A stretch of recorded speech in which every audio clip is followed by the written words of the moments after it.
बच्चों, कल हमने 2 डेरिवेशन कंप्लीट किए थे। टाइम ऑफ फ्लाइट भी कंप्लीट किया था, मैक्सिमम हाइट भी हमने कंप्लीट कर लिया था, और show that the path of projectile is a parabola, ऐसा 3 डेरिवेशन हमने कंप्लीट कर लिए थे। So time of flight means क्या है?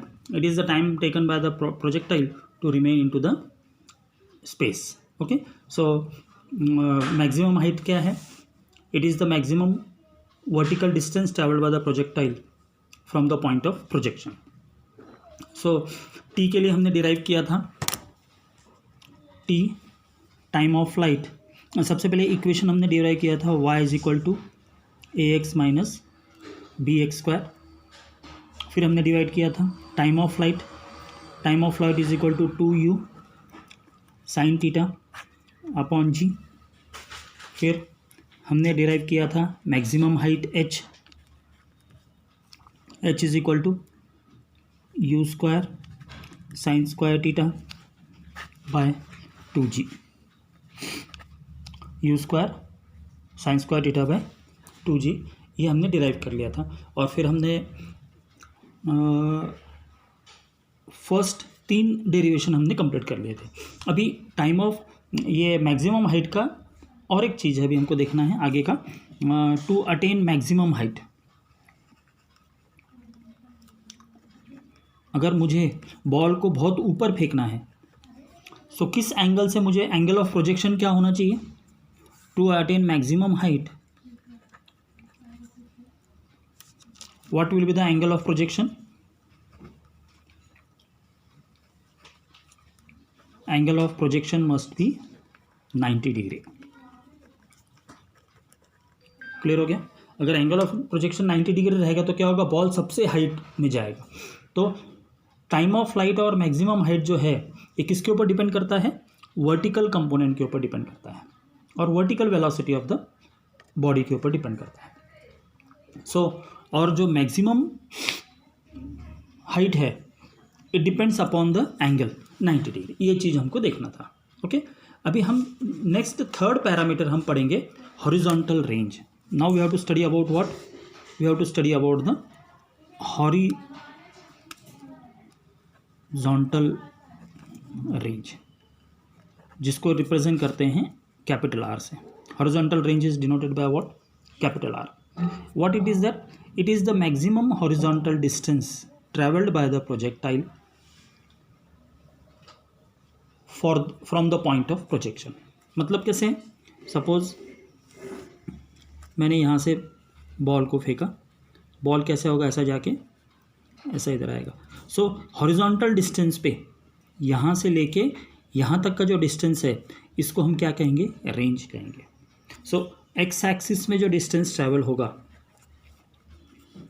The maximum distance covered by the projectile along the horizontal direction from the point of projection, तो इसको हम रेंज कहेंगे। ये जो यहाँ से लेके यहाँ तक का जो डिस्टेंस है, this is called as the range. अभी हमको क्या करना है? रेंज के लिए डेरिवेशन करना है।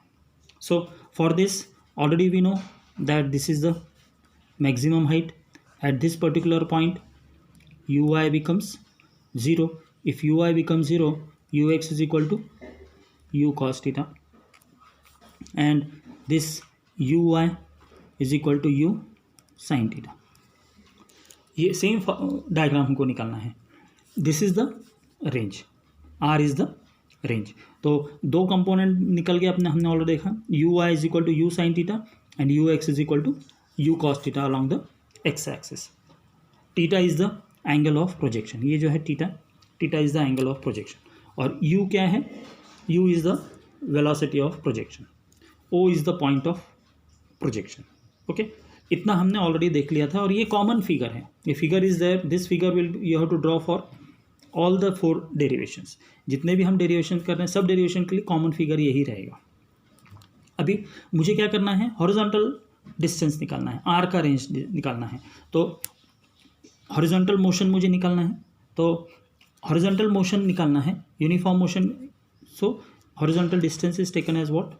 You x. So u x को हम कैसे रिप्रेजेंट करेंगे? X upon t. X axis में जा रहा है, ट्रेवल कर रहा है, x upon t. So x upon t कर लिया, तो टाइम कितना है that we don't know. So t is equal to क्या करेंगे? इसको क्रॉस मल्टीप्लाई करेंगे तो x अपॉन यू एक्स आएगा. इसको दे देंगे equation number 1. Now for horizontal motion we know, for horizontal motion what we know ux is equal to u cos theta, small t is equal to t capital T which is time of flight. ये क्या होगा, time of flight होगा. तो अभी हम क्या करेंगे, in this equation 1 में t is equal to, therefore equation 1 becomes, t की जगह में क्या लिखेंगे, कैपिटल T. x की जगह में क्या लिखेंगे, x की जगह में लिखेंगे r. This x is the distance, so x will become what, r. And what is ux? Ux is equal to what, u cos theta. So what I have got, t is equal to r by u into cos theta. Therefore what is the value of r? If we cross multiply this, r is equal to t or into u cos theta. Range is equal to what, t u cos theta. What is t? T is the time of flight. So what is the formula for time of flight? 2u sin theta upon g. Time of flight is given by what, 2u sin theta upon g. So इस equation में, above equation में t का value put कर देंगे तो range का value क्या मिलेगा मेरे पास, range is equal to t 2u sin theta upon g into u cos theta. Okay, t का वैल्यू पुट कर रहे हैं इस इक्वेशन में, r की जगह में. t का वैल्यू कितना है, 2u sin थीटा अपॉन जी. यहाँ पे t का वैल्यू पुट कर देंगे तो 2u sin theta by g into 2u. So what I will be getting, u square into 2 sin theta cos theta by g. But what is 2 sin theta cos theta, 2 sin theta cos theta trigonometric formula हमको मालूम है. It is written as what, sin 2 theta upon g. So r is equal to what, u square sin theta upon sin 2 theta upon g. Because here we can write, because 2 sin theta cos theta is equal to sin 2 theta. तो sin 2 theta क्या आ जाएगा, 2 sin theta into cos theta आ जाएगा. So range क्या हो गया, u square sine 2 theta upon जी.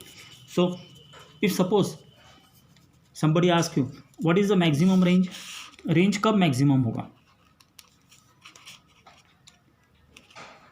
अभी we know range is when the range will be maximum. Range maximum निकालने के लिए मुझे क्या करना पड़ेगा, साइन 2 थीटा का वैल्यू होना चाहिए. साइन 2 थीटा का वैल्यू कितना होना चाहिए, 1 होना चाहिए. साइन 2 थीटा का वैल्यू 1 कब होगा, जब थीटा का वैल्यू क्या होगा, 2 theta is equal to 90 degree होना चाहिए. तो थीटा क्या हो जाएगा, 2 को सेकंड साइड पे तो 45 degree. So when theta is equal to 45 degree, तो हम इधर 45 इंटू 2 करेंगे तो 90 होगा. Sine 90 is equal to what, 1. तो साइन 2 थीटा 1 कब होगा, when theta is equal to 45 degree. तो रेंज कब मैक्सिमम होगा, so will see now that when the range will be maximum, range is maximum when theta is equal to 45 degree. अगर हम ball को 45 degree angle से throw करते हैं तो मुझे रेंज क्या मिलेगा, range will be maximum. Okay, तो ये डेरिवेशन अभी ख़त्म हुआ. तो इस वीडियो में हमने क्या देखा, we have seen the horizontal range of projectile are. तो नेक्स्ट वीडियो में हम दूसरा देखेंगे.